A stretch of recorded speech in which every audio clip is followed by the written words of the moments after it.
Hello, this is Raziel Cohen with ndftraining.com, and today we're going to go through an overview of my EDC.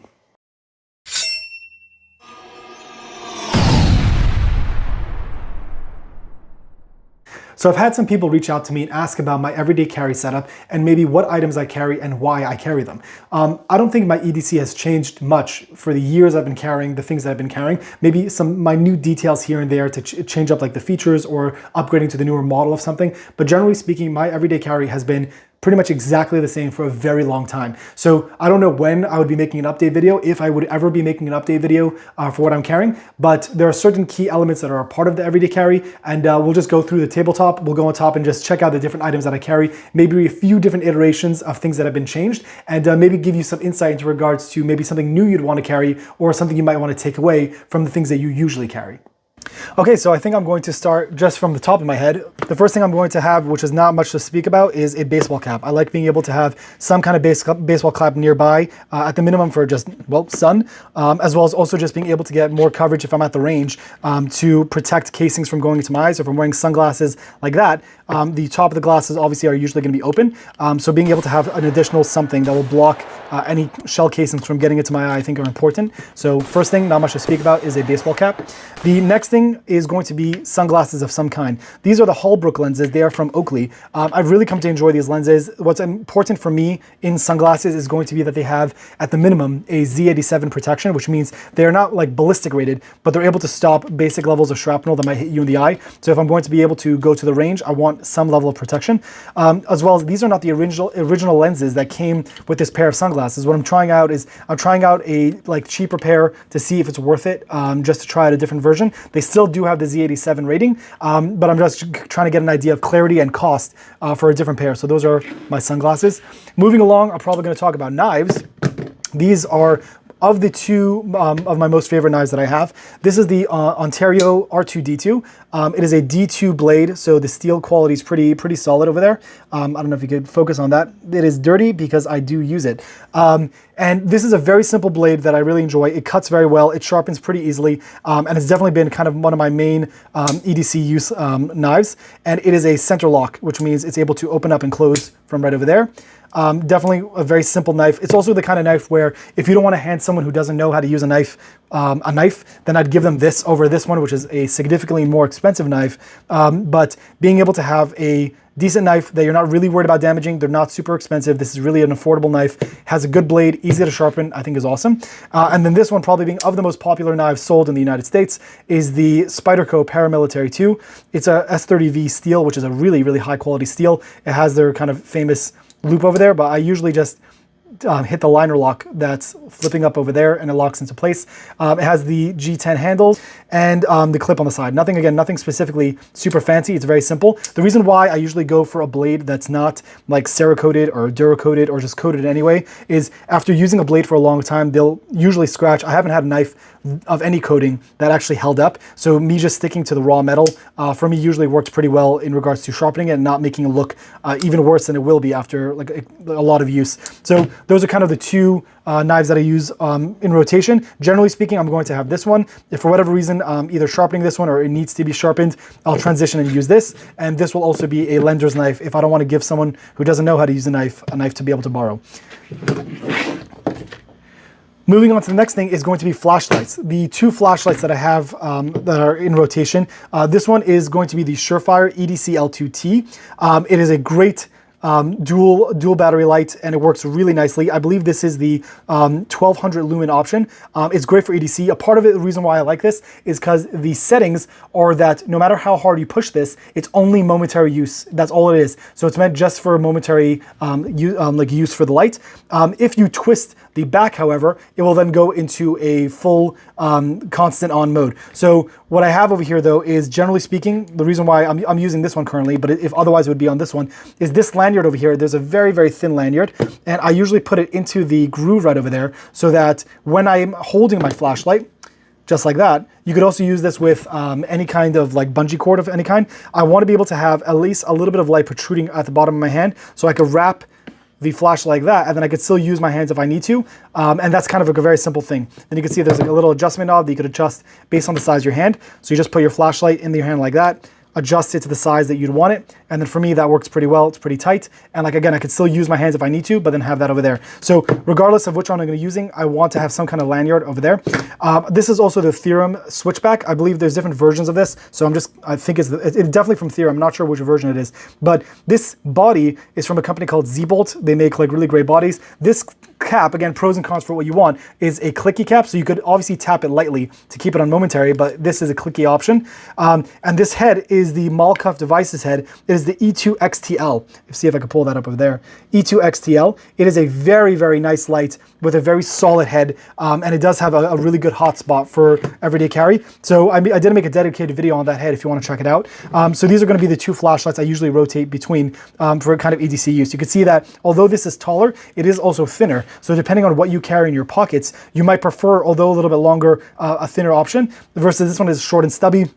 But also, again, has a smaller overall profile, which makes it comfortable to carry. So these are both two great options that I enjoy carrying when it comes to use of a flashlight. Next thing is going to be keys. Now, I'm not going to show you my actual keys because I know how that works on the internet. However, the two things that are on my keys separately from actual keys themselves is that although I don't really like Olight, I don't like them as a brand, I don't like the general offerings that they have, what they do have that works, really my autofocus is not doing well today, but what they do have, which is great, is this tiny light. This is the i3E. It's a very simple light that's good as a backup. It's a smaller, like lower lumen light option, but to have kind of like a general thing to be able to look around at night on your keys, I think is valuable. So this is kind of like their smaller flashlight that they offer on their website, and I think it works great for what it is. The other thing that I've made a short video on before, this is the resqme. This is something that I think should be on every person's car keys, which is this right over here is a window breaker, and then over here, when you pop it out of the keys, is a knife to cut your seatbelt. So having this on your keychain, I think is very important. I think any car should be able to have a minimum 2 of these, and I think they work very well for being able to exit a vehicle in case of an emergency. So these two items would be something that you'll find on my everyday carry keys. Next to something more simple, this is my wallet.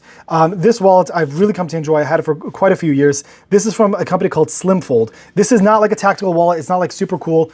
If you know, you know. But what this wallet is I like being able to carry cash and cards. I know some people are very against cash. That's up to you. But I like being able to have card options and cash options. So this is pretty much as thin as you're able to get while still being able to carry cash and cards in your wallet. So this is a very thin, very simple wallet. I really enjoy. Once this gets damaged, I'm going to buy another one. Like, I really enjoy this wallet. And again, for the profile of how small this is, it's pretty much just the thickness of the cards with a little bit more material, like as really as small as you could get, while still having the ability to carry cash. So this is the wallet that I usually choose to prefer. Separately than that, this is my earbuds. This is from a company called EarFun. Nothing fancy about this. They're under $100. They're very simple, but I'm not someone who's willing to spend $150 to $200 on earbuds just for general use of like phone calls and stuff like that. So this is a brand that I found that they are really, really small, and they work really nicely for being able to just exercise in and just have phone calls with, things like that. I like the form factor. It is very, very small. The whole thing is very, very small. In comparison to other ones I've had in the past, they were probably comparison to that size. So I don't want to carry this in my pocket for everyday use. So having something like this, I think, was fine. It works great, under $100. If they get damaged, I'm not too worried about it. And they work for what I need it to be. Lastly is going to be my firearm. So this is generally the carry setup that I have. The other variants are going to be based on holsters. So I have this holster and I have this holster. This holster is from Tier 1 Concealed, and these two holsters are from Rigor Arms. I only recently found out that Rigor Arms are no longer manufacturing holsters, which is quite sad, but they are going to be, that's what these holsters are. So the biggest difference between these two and this one is that this one has the option to carry a light. I would really prefer to be able to have a flashlight on my firearm if possible, but for whatever reason, if I'm not able to do that, I'll stick to these, which don't allow for a flashlight, but that's going to be what it is. So these are all really great options. The other difference you might see over here is that these clips are similar in profile, but this one is metal and this one's plastic, while this one is the G-code clip, where you can see it protrudes out, so it pushes your belt outward and then pushes the gun inward, which really makes it for a more low profile setup, and I really do enjoy that. So these are the holster options. Over here, I have the Strike Industries base plate. What this does is that it adds additional weight to the bottom of the magazine, so during reloads it helps drop faster. You could also notice that I have all my magazines labeled, because if you're doing training and you notice you're having a reoccurring problem with one of your firearms, it might be a magazine related issue. So if you could identify that it's only happening with that magazine, it might be time to switch that magazine. So having that and the base plate work really great. The firearm itself, this is a Glock 19. This is a Glock 19 Gen 3. It is the first pistol that I've ever purchased, and it's one that continues to run and run and run, and I don't feel a need of switching it. I did adjust the slide every now and then. This is kind of more, not like a race slide, but more of a lightweight slide, which has cuts on the sides, which help with the cycling of the gun. This is the Holosun 508T, which is a really great optic. I do want to be able to get the 509T, which is the enclosed emitter, because I do enjoy that as well. I switched out the trigger on this to an Apex trigger, so it does have a very, very nice trigger pull. And then this is the Streamlight TLR-1 HL. This is the older version, which is the 800 lumen. If I were to upgrade, I'd be getting the 1000 lumen version, and I really do like that as well.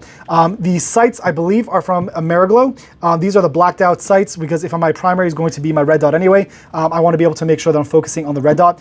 I used to have stippling on my gun. I might make a dedicated video of why stippling is no longer my favorite. But this right over here is Talon Grips, and they've worked really well for me. It's pretty much skateboard tape that you can stick onto your gun, and it really adds to the grip. Now, I have quite large hands, and this gun doesn't fit my hands well, because my hands usually would be fitting for a Glock 17. However, a kind of loophole to be able to get around that is that this is the Agency Arms magwell, so you can see how it does widen up for reloads to make it much easier. But more importantly for me is that over here by the pinky area, it protrudes out a little bit. So when I'm holding it, my pinky will have a little bit more space than if it wasn't there. It would be kind of hanging off, and it also could get pinched during reloads. So that's really what I prefer, and it's worked really well for me. So this is kind of just as overview. If you have specific questions of different things that I might carry, or different options of something that you might want to carry, then feel free to leave a comment in the comment section down below, and I'll be sure to try to get back to you on that question. This is Raziel Cohen with ndftraining.com. Thank you for watching.